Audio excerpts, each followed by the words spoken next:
How is ADHD a great gift? Rebecca said, this is one of my personal pet peeves. People talking about ADHD as though it isn't a disorder, and thus isn't a liability to those of us who have it. If ADHD is a gift, it's the pink bunny suit of gifts. It's ugly, uncomfortable, limiting, and causes people to look at you funny. ADHD is not a positive for me in any way. I am smart, funny, and creative, but I would be that without ADHD. My sisters all manage to be smart, funny, and creative without ADHD. They're certainly more organized and more productive too.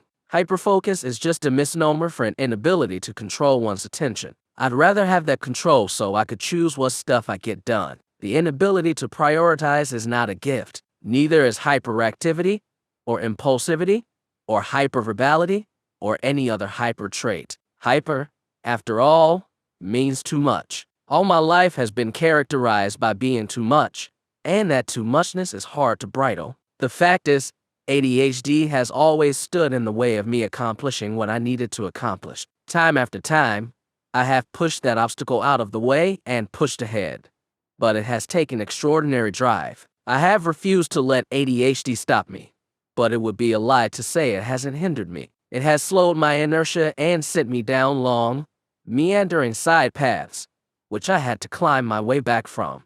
And it is exhausting. This cult of positivity that seems to characterize contemporary life nauseates me. If you call ADHD a gift, even worse, a great gift, you are robbing me of all the qualities of diligence, tenacity, perseverance, strength, and sheer cussed refusal to give in to the overwhelming force of life that seems determined to sweep me off my feet and wash me aside. People with ADHD look into the chaos of their lives on a daily basis, see all the imperfections and failures, and dust themselves off and laugh at the storm. I'm not going to give up awareness of that honest, human quality of character so I can pretend that ADHD came with generous arms outstretched. ADHD is the monster in the storm, and every day of my life I fight to tame and harness it. I'm proud of that. Like any warrior, I'd avoid the battle if I could.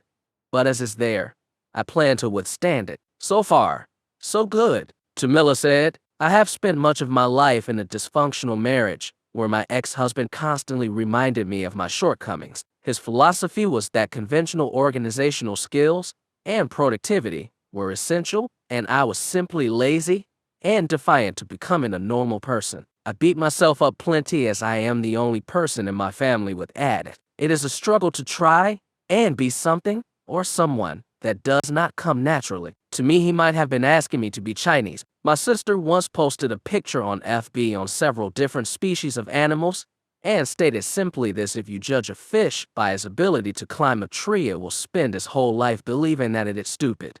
Albert Einstein. I don't deny daily life can be difficult, or that I don't feel accomplished, because my best thoughts remain just that. I will say that each person has gifts and weaknesses. I try and choose to focus my energy on the things that I am best at rather than expel countless energy on things which are lacking. After all, no one should be keeping score. While there are mundane things in life that must be done, at least for me, I try to keep those tasks as minimal and simple as possible. A notebook list of monthly bills and due dates to be marked as paid. I keep separate notebook for chores, etc. I am including this tidbit because someone may find it useful. By not comparing myself or my habits to others' expectations or even my own, I find I have more to offer. I constantly remind myself that God made me the way I am for a reason. That is not an excuse for any shortcomings. But are those shortcomings as important as the positive things I can accomplish when I am not wasting valuable time and energy worrying about the things others are?